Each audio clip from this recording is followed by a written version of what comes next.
Drucker, you are a very independent thinker, so we appreciate very much that you joined us again, and the floor is yours.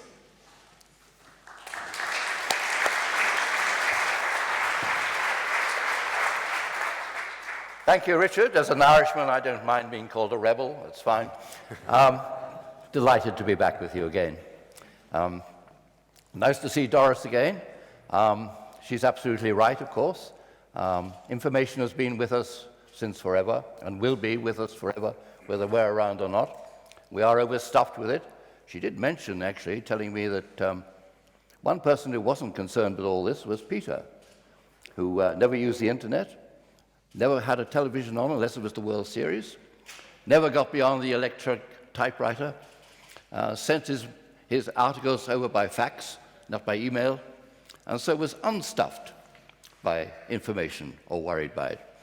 But anyway, I'm afraid the rest of us can't escape it.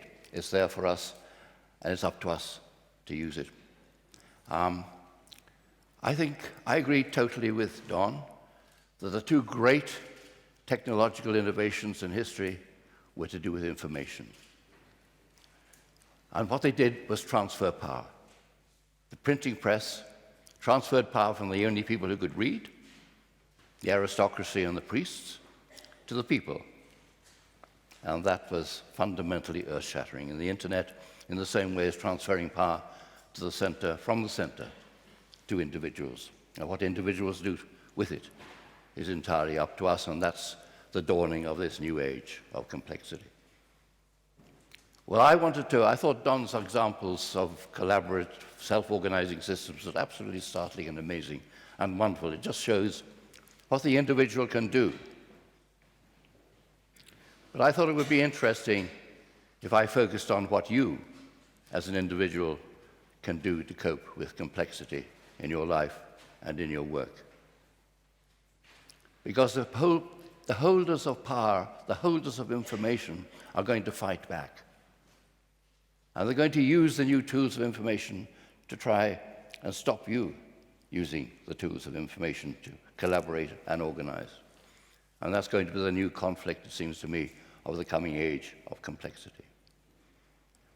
I mean, this stuff is seductive. 2 years ago, there was an Irish farmer in the west of Ireland who said to me, "This Skype thing is wonderful," he said.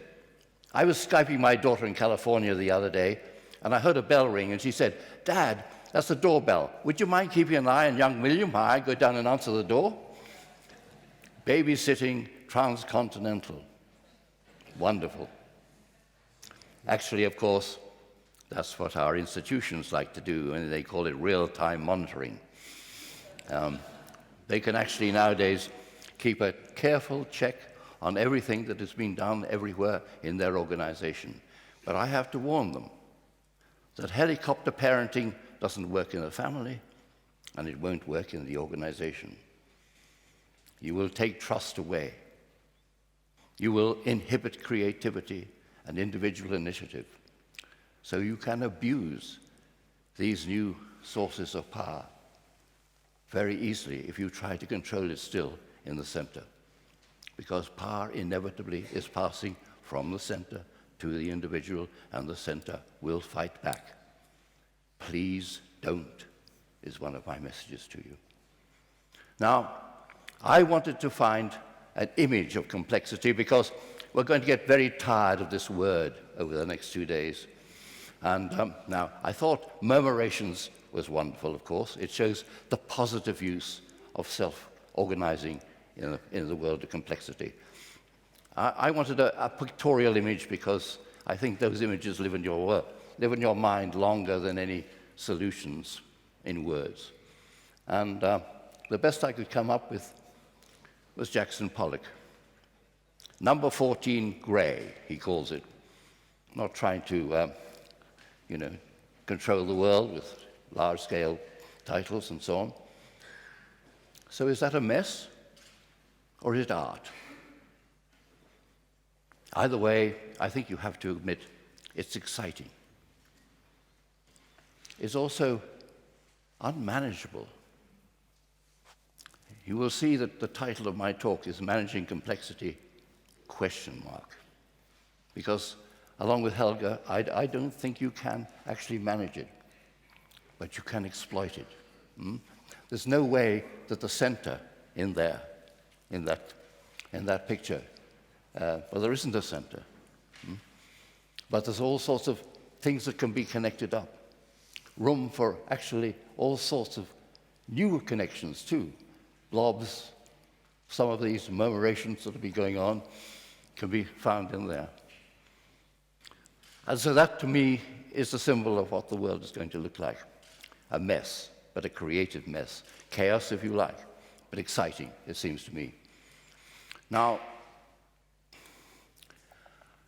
we have here to go back to Richard's very important distinction between complication and complexity.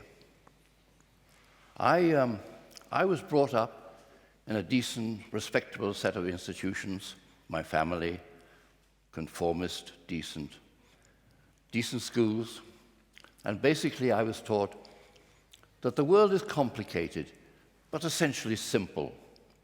You know, all you have to do is define the problem, find the right formula to solve the problem, apply, and bingo, you know what to do. If it didn't work, you probably defined the problem wrong. Or you got the wrong solution, the wrong formula, the wrong set of consultants, perhaps. So change one or the other, and bingo, you're okay again. Actually, I found that most of the problems, the real interesting problems in the world in my life, weren't susceptible to that kind of thinking. I mean, should I marry this woman? Where should we educate our children? What sort of work should I do? What's the point of my life? Where should I live? Of course, I could put numbers on them. And when I got into an organization and they said, what should we be doing, what our plans should be, what's our strategy, we could put numbers on them. But the numbers were guesses. And they seldom turned out to be right. So the fact that there were numbers on them gave them a false precision. Basically, the future is up for grabs in our own life. And my sort of upbringing wasn't helping. Luckily, I met a woman. And she agreed to share her life with mine. And she luckily went to a series of, 10 very bad schools. So she escaped from the conformity of education with an uncluttered mind. So she approaches life quite differently from me. It starts with curiosity. You know, she doesn't take anything for granted. She always just asks why and what's it like. I mean, she thinks that organizations complicate the obvious, and she can't understand why they'd want to do that. She believes that intuition is much more important than logic. She believes that passion is what drives things. She thinks that experience is something to be increased, so experiments add to experience. If you get them wrong, it's another lesson, better than anything she learned at school. Well, it's interesting. She's an entrepreneur, in a sense. And like entrepreneurs, sometimes she comes up at the block. An entrepreneur goes to ask for money from a banker, and the banker thinks like I do. You know, the world is complicated but simple. And so they don't understand. They want a business plan, and they want numbers. And the entrepreneur says, well, the numbers are guesswork. Do you still want them? They say, yes. And there's a block. And Elizabeth comes up against me. And so you can imagine our arguments. I have impeccable logic. Numbers, even. And she doesn't. And so at the end of the argument, she says, all right, she says, at long last, she said, you win, but I'm right. And I've learned over the years that she often is. And even if she isn't, it's been interesting. Now,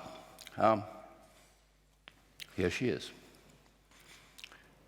This picture is actually a parable in an image. Yes, it's about Elizabeth. But you will see there are 3 people in that picture. They are all Elizabeth. Because she believes that there is more than one self in you. You have at least 3 roles in your life. And you will be different in some way in each of them. You may have more than 3. So she asks you if you came to be photographed by her, she would say, choose your 3 roles, dress in some way, act them out in some way, and place yourself in different positions around the room. And I will photograph you separately in each of these positions to represent your 3 different selves. Okay, so they do that. And they're very happy with them. And if you look at them before she takes the photograph, that's fine. But the camera looks at things differently. The camera, focuses on the one in front. And so the self that's in front, looms larger in front of the camera than they do, in a sense, in real life, because you eyes focus differently. And instinctively, she finds that people have put their favorite self nearest to the photographer, so that looms larger. So this is Liz's set of priorities. Most importantly, she's a photographer. That's her passion. But then she's the manager of the home and of the family, the people in her life, in the middle. And right at the back, I was dismayed to see she's my business manager, looking after me. So you can see how important me and money are in her life. So I was slightly dismayed, but actually, when I think about it, these are very important, not only in her life, but I suspect should be in everybody's life. Passion, people, and profit. All are important. But which order will you put them in? And which order will your organization put them in? Now, it's tempting, of course, if you're in a business, or even in your own life, to put the money bit, the profit bit, up in the front. That's much more clear-cut, isn't it? It's got numbers on it and so on. But I find that money obscures the real point of your life. Money is the means and not the goal in life and in the organization. And if you put it the other way around, you're making a logical and a moral error. It sort of swamps what you're really up to. You make the money, and I'm tempted to say, well, in order to what? And most people would say, well, make more money. And so I would say, in order to what? And they say, well, make even more money. And then, what? Well, you die. But so what's the point? You lose the point if you make money the point. So Elizabeth is quite right to put herself up there in front. And my suggestion to you is that actually to urge to force your way through this mess that is complexity, if you're not going to be one of the murmurations, and we can't all be murmuration, put your purpose before your means, before the money. The other thing interesting about Elizabeth is that she doesn't compete with other photographers. She only competes with herself. It's not her desire to be the most famous photographer in the world. Her only desire is that her piece of work should be perfect and better than the one before. She only competes with herself. Now, the organizations that I think will survive complexity best are those that cannot grow bigger and therefore can only compete with themselves, can only grow better. I'm thinking of organizations like orchestras. Once they got to the appropriate size, there's no point in having more violinists. They just have to be a better violinist and better repertoire. I'm thinking of schools, I'm thinking of theater companies, I'm thinking of hospitals, I'm thinking of power stations, I'm thinking of even, dare I say it, government departments. Once you get to the appropriate size, there is no point in being bigger. You just have to be better. Now, once you could take that on board, complexity disappears. You don't have to worry about the rest of the world. You just get on with your piece of passion. Now, does that apply to business? Well, actually, I think it can. The small family businesses that make up so much of the German economy, they don't join the stock market. They don't desperately try to get bigger, they want to be better. They have their niche, and they want to ensure that they are the best in that niche. I'm glad to say that in bits of the UK, we have a growth of these little businesses that wish to be better, not bigger. And I do agree that, therefore, the only way that the big corporations are going to survive is to break themselves down into little bits that want to be better, not bigger. So my questions to you to ponder during these next 2 days is, if Elizabeth comes to photograph you, which of your 3 selves at the moment will you put in front of the camera, now that I've told you the secret? And in 10 years' time, will it be different? And if you're the leader of your organization, representing your organization, which aspect of your work in the organization will you put nearest to the camera, and which will you put at the back? And if you're like me, and you grew up being told that the world was complicated but simple, and actually ideally could be reduced to an algorithm and transferred to a computer and totally organized, and you could go away and rest, if that's the way you think and if that's your dream, what are you going to do to cope with the mess that Jackson Pollock calls art, and which I think is the secret to the world? Will you find yourself, or can you in the organization find a helper to lead you through this interesting piece of chaotic life that lies ahead of us? And can you actually then coordinate with other people who are into these murmurations that can change the world that Don so eloquently described to us? So the future is yours, and I hope you enjoy it, and I hope Elizabeth gets to photograph your organization one of these days. Thank you very much indeed.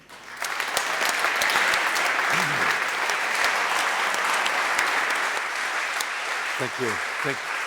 Thank you. Thank you very much, Charles. I must keep you for a moment here on stage. We are on time, right? Yeah, we are just on time. I would ask also Angelika Kohlmann-Küpper to join me here, because we have another little celebration. And by the way, I would also ask Liz to join us, because I think you have made a very clear point how much you are together in all this. So it's the great pleasure, yeah, it's here, we had the honorary president of the Peter Drucker Society with Doris before. Please join us, Angelika. It's a bit difficult to make your way here, so please. And now we have the pleasure to have the first honorary member of the Peter Drucker Society Europe. And Charles we are very happy to have you as the first honorary member. I remember well, in the year when we started, in 2009, we were at a dinner, and Charles told me one thing which I kept very strongly in my mind. He said, "You are on something important and big." And this was encouraging, and this kept us also going for a while. So we are very happy to have this first honorary membership for you, Charles. And Liz, since you are so closely tied, so it's indirectly also a honorary membership for you. Thank you very much. Okay.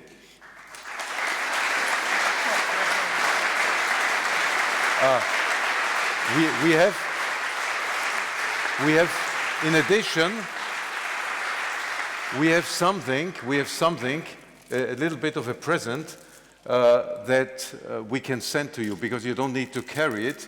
But these are books, very nicely done,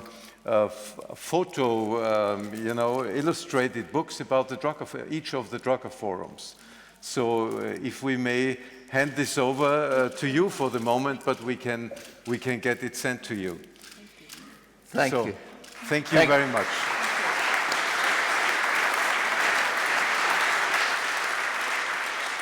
So with this, I think it's time for a coffee, and looking forward to see you for the next plenary.